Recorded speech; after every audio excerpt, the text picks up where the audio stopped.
Bonjour à tous, ahlan wa sahlan bikum.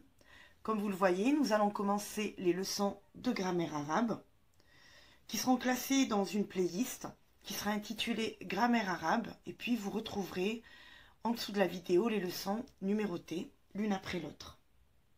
À la fin de chaque vidéo de grammaire, je répondrai aux différentes questions qu'on m'envoie. Donc suivez les vidéos jusqu'à la fin pour pouvoir profiter des différentes explications qui peuvent vous être utiles. Je vous remercie aussi pour tous les beaux messages que vous m'envoyez pour m'encourager, pour me remercier. Ça m'encourage énormément et je le fais avec plaisir. Commençons la première leçon. La leçon d'aujourd'hui s'intitule Alamat at-Tashkil al-Arabiyya. Alamat at-Tashkil al-Arabiyya, moi je le traduirai comme Alamat les signes, Tashkil al-Arabiyya les signes diacritiques arabes. Pour que ce soit plus clair pour vous, nous allons faire un rapprochement avec la langue française. Dans la langue française, un diacritique est un signe accompagnant une lettre pour en modifier la prononciation. Ce signe-là peut être placé au-dessus de la lettre ou en dessous. Donc nous avons les accents, qui sont des signes diacritiques. Nous avons aussi la cédille, nous avons le tréma et encore d'autres signes. Donc en arabe, ces signes-là sont alamat at-tashkil al-arabiyya. On va prendre un exemple avec des lettres. En premier lieu, nous allons voir al-harakat. Al-harakat veut dire les mouvements. J'ai pris la lettre ba et on a déjà vu les harakat ensemble. Je les ai introduits aux leçons depuis le tout début afin que vous puissiez vous y familiariser. Et à chaque fois qu'on étudie un son, j'y mettais la fatha qui est une haraka. J'y mettais la ksra et, oui, dites-moi, la dhamma. Donc,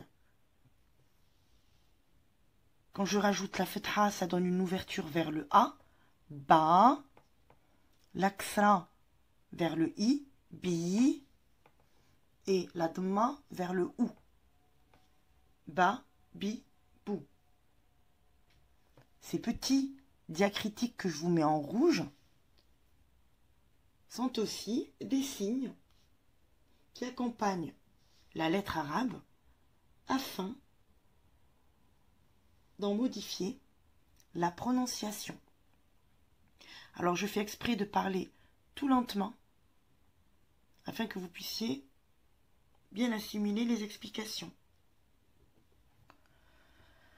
Ces signes-là, harakat, sont des signes diacritiques qui changent à chaque fois le mouvement de la lettre. Mouvement qui veut dire haraka. Nous avons fatha, kasra et dhamma. Certains enseignants appellent ces harakat les voyelles. Pour moi, ce sont seulement des mouvements de lettres, des signes qu'on ajoute. Donc, vous avez les harakat qui sont courtes et nous avons aussi les harakat qui sont longues. Le ba avec la fatha, ça nous donne ba. Si je prends le ba auquel je rajoute une fatha plus un alif, ça me donne ba. Donc ici, le mouvement de l'ouverture vers le A, ba, est allongé avec le alif. Ba. Pourquoi avec le alif? Parce que c'est une lettre qui donne le son A. Avec la fatha. Ba. Avec le bi, on reprend le ba. On y rajoute la lettre ya qui descend en dessous de la ligne. On y rajoute 2 points. Et puis je mets la ksra. Le ya allonge toujours le i de la ksra. Au lieu de dire bi, on va le prononcer bi. Ça va être plus long. Puis, nous avons en dernier lieu le ba avec la dma, auquel on va rajouter harf al-waw, une boucle qui descend en dessous de la ligne, qui va jouer le rôle de l'allongement de la dma. Bon, j'ai inversé les couleurs, c'est pas grave. Bouh. On récapitule lentement. Le harakat, mouvement.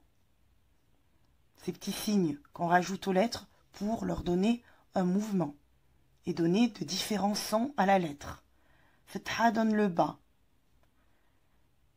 Quand on veut allonger le bas, on rajoute un alif avec la fetha et ça nous donne ba.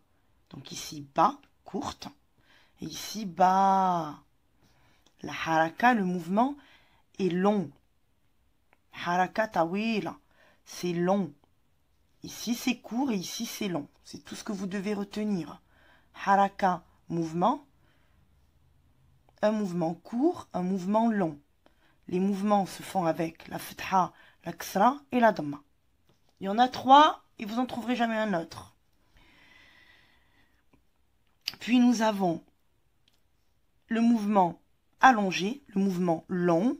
Donc on rajoute le alif avec la fetha et ça nous fait ba. On rajoute le ya avec la ksra et ça nous donne bi. Ça allonge le ksra, le i. Et on met le waw avec la dhamma et ça nous donne bou. Donc toujours le alif avec la fetha, le ya avec la ksra et le waw avec la dhamma pour avoir des mouvements longs, des mouvements de lettres longs. D'accord? Il faut revisionner la vidéo 1 ou 2 fois et puis vous allez voir, c'est très facile. Ça vous semble compliqué, effrayant au début, mais en réalité, je vous le dis, ça marche comme ça avec tous mes apprenants, qu'ils soient adultes ou enfants. Après avoir visionné et écrit quelques mots, vous allez comprendre que c'est facile. Il y a seulement quelques points à apprendre pour les débutants et puis après, ça commence à avancer tout seul. Harakat veut dire mouvement. Pour ceux qui me demandent tout le temps de leur faire de la traduction, si vous voulez vraiment apprendre la langue arabe, ne vous amusez pas à jouer avec la traduction du mot à mot. Comme harakat est un mot au pluriel, on rajoute le S à mouvement. Harakatun, harakatun, ça veut dire un seul mouvement. Harakat, des mouvements. Vous voyez à quoi sert le fait d'allonger un mouvement? Ici, nous avons le kef avec la fetha et on l'allonge.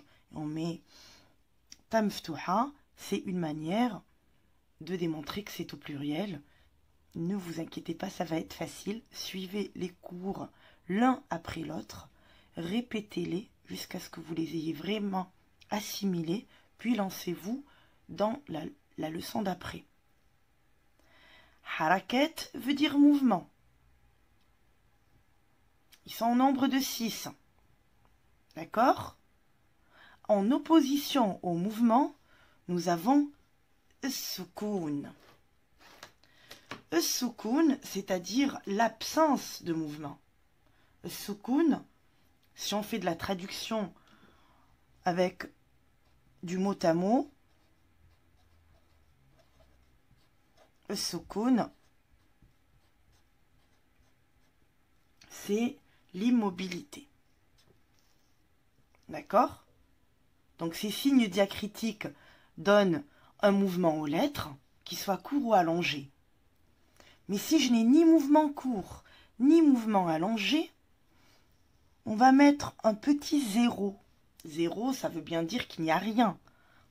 Donc, le 0 veut dire qu'on ne prend aucune haraka, aucun mouvement. On ne rajoute aucun mouvement à la lettre. En réalité, c'est pas un 0. J'aimerais bien que moi je l'explique en tout cas de cette manière, c'est une manière très facile de le retenir, hein. C'est un petit rond qu'on rajoute au-dessus de la lettre pour montrer qu'il y a absence de mouvement. Et ça se prononce B. B. D'accord? B. Ba, bi, bou. Ba, bi, bou. Quand il n'y a rien de cela, c'est B. Soukoun, immobilité. Absence de mouvement. Absence de mouvement, on va mettre le petit zéro. On continue? On va appliquer cette histoire de mouvement et de immobilité. Haraket ou soukoun. On va l'appliquer sur un petit texte de lecture. Donc là, je travaille avec vous, avec les mêmes documents que j'utilise en classe lors de l'apprentissage de l'arabe. Il faut que vous sachiez que je suis professeur des écoles, donc j'enseigne le français, maths, sciences, grammaire, orthographe, conjugaison, tout en français. Puis après l'école, j'enseigne au niveau d'une association l'arabe. Parce que j'ai été enseignante d'arabe à une période de ma vie et je suis aussi enseignante de français puisque je suis complètement bilingue. Donc, c'est juste pour vous dire que j'utilise le même matériel, les mêmes livres, les mêmes fiches. D'accord? Alors ici, d'abord, vous avez une image pour un petit peu interpréter la phrase qui se trouve juste en dessous. Et vous avez un garçon qui pose son index sur sa poitrine pour se présenter. Alors, vous allez essayer de lire avec moi, lettre après lettre. Nous avons ici l'elif avec le mouvement de la ksra. Donc, ça va se prononcer. Oui, essayez. Vous êtes tout seul, même si vous faites des erreurs. Personne ne va le savoir. Et puis après, je vous dirai la réponse et vous vous auto-corrigerez. Alors, essayez. Le elif avec la ksra, ça donne... Oui, ça donne I.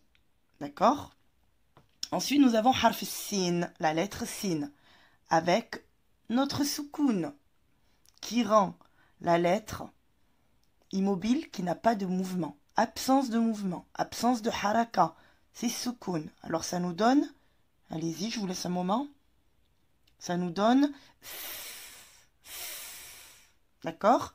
Nous avons ensuite harf le mim, la lettre mim, avec aussi ici la haraka de la ksra.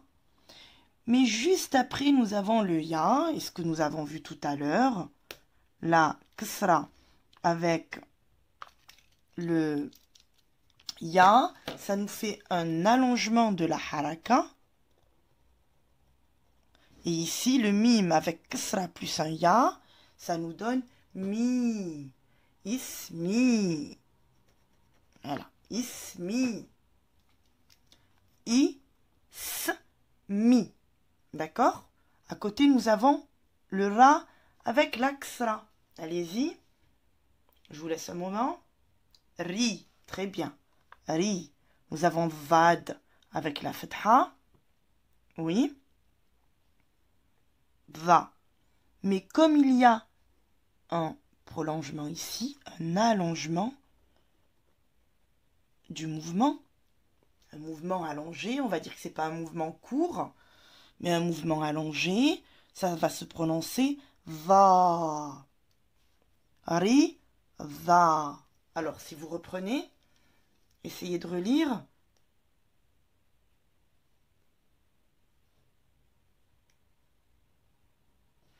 Ismi, re, va.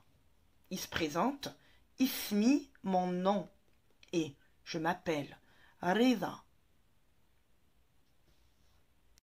Pour que la vidéo ne soit pas trop longue, j'ai partagé cette première leçon des alamet teshkil, les signes diacritiques dans la langue arabe, en deux parties. Donc là, on a fait la première partie pour les mouvements, puis on va faire une deuxième partie.